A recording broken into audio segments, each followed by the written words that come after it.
કર્યો.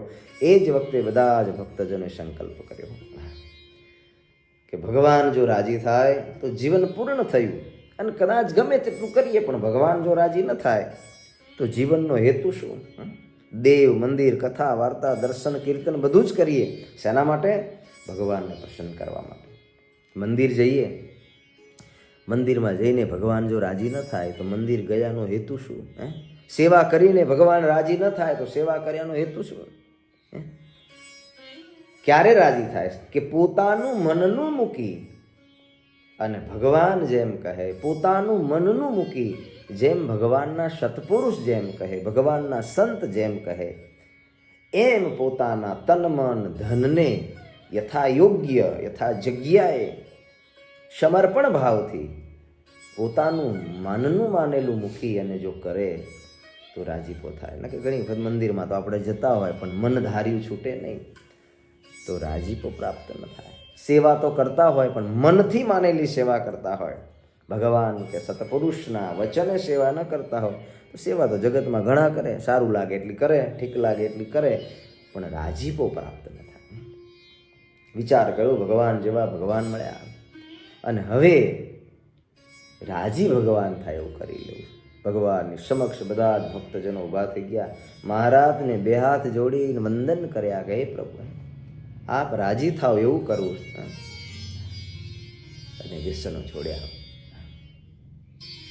પોતાની સાથે લાવેલા હતા અને કેવા પોતાના વ્યસનના જે હોકાઓ હતા એ હોકાઓ કેવા હતા?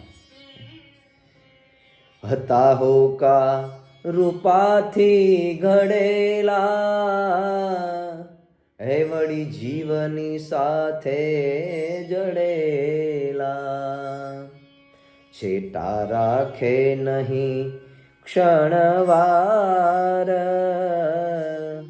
તેણે ફોડી ફેંક્યા ગામ બાર.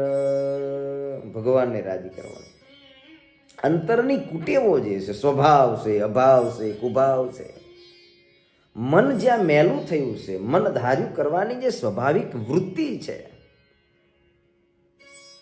એ વૃત્તિઓને જો છોડી દે તો ભગવાન રાજી થાય. આવા હતા સોના ચાંદી રૂપાથી ઘડેલા બધા હોકાઓ, જેને જીવ સાથે જડેલા હતા, પણ ઈશ્વર રાજી ન થાય એવું કામ નહીં કરવું. આવો સંકલ્પ કર્યો. મહાપ્રભુને કર્યા પ્રસન્ન, છોડી દીધા હોકાના વ્યસન, છેટા રાખે નહીં ક્ષણવાર, તેને ફોડી ફેંક્યા ગામ બાર. બધું જ મૂકી દીધું. આવું કેમ થાય? જ્યારે હેત થાય ત્યારે. વાત મનાવીને અઘરી હોય છે પણ હેત થાય, જ્યારે હેત થાય ત્યારે વાત. સ્નેહ વગર વાત માનવી પણ અઘરી છે. જ્યારે ભગવાન પ્રત્યે, ભગવાનના સત્પુરુષ પ્રત્યે જ્યારે સ્નેહ થાય છે ત્યારે એના બધા જ મનના માનેલા ધર્મને છોડી દેશે, નહીતર ન છૂટે. સ્નેહ વગર છૂટતું નથી. જેને દેહમાં સ્નેહ છે, જેને દેહાસક્તિ છે, પોતાને ગમતું એ જ સુખકારી જેને માન્યું છે, એને છૂટતું નથી. આજે પણ જગતની અંદર આપણે જોઈએ વ્યસન માત્ર છે એ જીવ લે એવા છે, પણ એને પરિવારમાં સ્નેહ નથી એટલે વ્યસન નથી છૂટતું. જો પારિવારિક સ્નેહ હોય તો પોતાના વ્યસન છૂટી જાય. આજથી સંકલ્પ કરીએ. મહારાજે ભેંસઝાડની અંદર કાઠી ભક્તજનોને, અન્ય ભક્તજનોને મહારાજ કે જીવનમાં ગમે તેમ થાય પણ વ્યસન ના કરો. ભગવાન સ્વામિનારાયણ ખૂબ રાજી થયા. વાહ! ભગવાન કહે છે તમને અમારામાં પ્રેમ છે, તમને અમારામાં સ્નેહ છે, એટલા માટે તમે તમારા વ્યસન છોડ્યા. મહારાજ કે અમે તમારી પર ખૂબ રાજી છીએ. ભગવાન શ્રી હરિએ રાજીપો, આશીર્વાદ બધા ભક્તજન આપ્યા. એ ભેંસઝાડની અંદર એક ભગવાનના ભક્ત થયા, ચાંદબાઈ કરીને. અદ્ભુત પ્રસંગ. સદગુરુ બ્રહ્માનંદ સ્વામી રામાભાઈ રાજાને કહે છે કે રાજા, મહામુક્ત ચાંદબાઈ ભગવાનના ભક્ત હતા. જેમ કાઠી દરબારોને પરમાત્મા પ્રત્યે સ્નેહ અને પોતાના વ્યસન છોડ્યા, એવા જ ચાંદબાયા એને ભગવાન શ્રીહરિમાં અતિ સ્નેહ, અતિ પ્રેમ, પરમાત્માના વચનને ક્યારે ઉલ્લંઘે નહીં. જેમ ભગવાન રાજી થાય એ જ પ્રમાણે પોતાનું જીવન છે.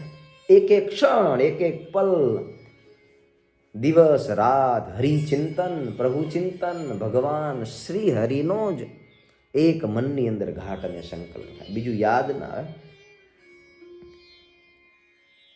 અતિ હેતાળા હતા ભગવાન શ્રી હરિની અંદર. એને જગતમાં બીજી કોઈ કામના કે ઈચ્છા નહોતી. મનમાં સંકલ્પ કર્યો જીવન ભગવાન માટે છે. જગતના વિષય ભોગના કોઈ પદાર્થને ક્યારેય પણ સ્પર્શ પણ ન કરવો. અખંડ બ્રહ્મચર્ય વ્રત ધારણ કરી અને પ્રભુનું ભજન કરે છે. ક્યારેય પણ કોઈને જો સ્પર્શ થઈ જાય, ક્યાંય પણ અડી જવાય તો તે દિવસે ભૂખ્યા રહે, અન્ન ન ખાય. આવી અડગ ટેક. એક વખત તો એવું બન્યું, સ્વામી કહે પોતાનું નાનું મોટું ઘર વ્યવહારિક કામ કરતા કરતા કરતા પોતાનો જે હાથ હતો એ હાથ સાંધામાંથી ખડી ગયો. સાંધામાંથી હાથ ખડી ગયો. કોઈને જગતની અંદર અન્ય માણસને ન અડવું એવો તો એમને નિયમ હતો. કોઈનો ભગવાન સિવાય જગતમાં કોઈનો સ્પર્શ ન કરવો. એક વખત ભગવાનનો જેને સ્પર્શ થઈ જાય છે ને એને જગતના સ્પર્શ પછી ઝેર થઈ જાય છે. રાજા ચાંદબાનો હાથ ખડી ગયો છે, દેહની પીડા પણ અપાર થાય છે. પ્રભુનું ભજન કરે, સ્વામિનારાયણ સ્વામિનારાયણ સ્વામિનારાયણ, પણ ક્યારે ભગવાનને કહેતા નથી, હે પ્રભુ અમારું દુઃખ ટાળો. ભગવાન જાણે છે, અંતર્યામી છે, ભગવાનને કહેવાની કાંઈ જરૂર નથી. પીડા હોવા છતાં ક્યારેય પણ ચિંતન નથી કરતા કે પ્રભુ આ દુઃખ છે, પીડા છે, મારે તો નિયમ છે કે આપના સિવાય જગતમાં કોઈનો સ્પર્શ ન કરવો, માટે પ્રભુ મારું દુઃખ ટાળો. આવું ક્યારેય ભગવાનને ન કહે. આવો અડગ નિશ્ચય. આ વાતની જાણ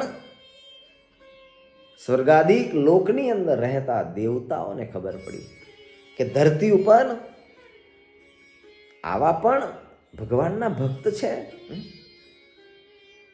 મહાદુઃખ પોતાના જીવનમાં છતાંય પણ ભગવાનને પાસે કોઈ પણ પોતાના દુઃખને ટાળવાનો સંકલ્પ નહીં. કેટલી અડગ શ્રદ્ધા, કેટલો અડગ નિશ્ચય. આકાશની અંદર દેવતાઓ ચાંદબાના દર્શન કરવા માટે આવે. દેવો દર્શન કરવા આવે. આવા ભગવાનના પરમ ભક્ત. ધન્ય ધન્ય બોલા સહુ દેવો, જોઈ અડગ નિશ્ચય. દેવતાઓ નિત્ય નિરંતર આવે, પીડા દુઃખને સહન કરતા થકા ચાંદબાએ હરિનું ભજન કરે છે. પોતાના સુખાકારી માટે એક સંકલ્પ પણ કરતા નથી. ધન્ય આકાશના દેવતાઓ આવીને કહેવા લાગ્યા. દેવતાઓ દર્શન કરીને ત્યાંથી ચાલ્યા. પ્રભુએ જોવે છે કે મારા ભક્તની શ્રદ્ધા, મારી નિષ્ઠા અને મારો નિશ્ચય કેટલો છે. એક દિવસનો સમય ઓરડાની અંદર બેઠા તકા હરિભજન કરતા, શારીરિક પીડાને નહીં ગણતા સ્વામિનારાયણ સ્વામિનારાયણ સ્વામિનારાયણ ભજન કરે. મહારાજ આવ્યા, દિવ્ય રૂપને ધારણ કરી ભગવાન દિનબંધુ દિનાનાથ, એક કૃપાળુ ભગવાન શ્રી હરિ ત્યાં પધાર્યા. નેત્રોને બંધ કર્યા છે, પ્રભુનું ચિંતન કરે છે. ભગવાન શ્રી હરિ ત્યાં આવ્યા. મહારાજ બાજુમાં આવીને દિવ્ય સ્વરૂપે ઉભા રહ્યા. પોતાના ઓરડાની અંદર છે. ઓરડામાં દિવ્ય સ્વરૂપે ભગવાન સહજાનંદ સ્વામી આવીને ઉભા રહ્યા અને નેત્રો તો બંધ છે. મહારાજે જરાક લાંબો હાથ કરીને કહ્યું કે ચાંદબા આવો. ભગવાનનો ઘેરો સાદ ચાંદબાએ સાંભળ્યો. નેત્રને ખોલ્યા. કોણ અડ્યું મને? નજર કરી. અતિ રૂડી રૂપાળી મનોહર દિવ્ય મૂર્તિ ભગવાનની, તેજોમય રૂપ છે ઠાકોરજીનું. જોઈ જ રહ્યા. મહારાજ આપ? મહારાજ કે હા. જગતના પામર જીવના દુઃખને ન જોઈ શકતો હોય તો મારા ભક્તના દુઃખને તો કેમ જોવાય મહારાજ? એટલે મહારાજે લીલા ચેષ્ટાના પદમાં લખ્યું, દુખીઓ રે દેખી ન કમાય દયાણી રે. દુઃખી માણસને જોઈને ભગવાનને કરુણા દયા ઉપજી આવે છે. આ તો ભગત છે. ચાંદબા બહુ દુખે છે મહારાજ. શરીર છે, શરીરને શરીરના ભાવ પ્રમાણે પીડા તો પ્રભુ થાય. આપ તો અંતર્યામી છો, જાણો છો, તો કહેવાય નહીં મહારાજ? ના પ્રભુ, આ જન્મ એ આપના માટે છે, શરીરના સુખ માટે નથી. તમારા ભજનમાં વિઘ્ન કરે એવું એક પણ પદાર્થ ન જોઈએ. મહારાજ કે પણ માગ્યું હોત તો શું વાંધો હતો? માગવું જોઈએ ને. ચાંદબા કે મહારાજ માગવું તો મારી ભક્તિમાં ખોટ આવે, મારે માગવું નથી.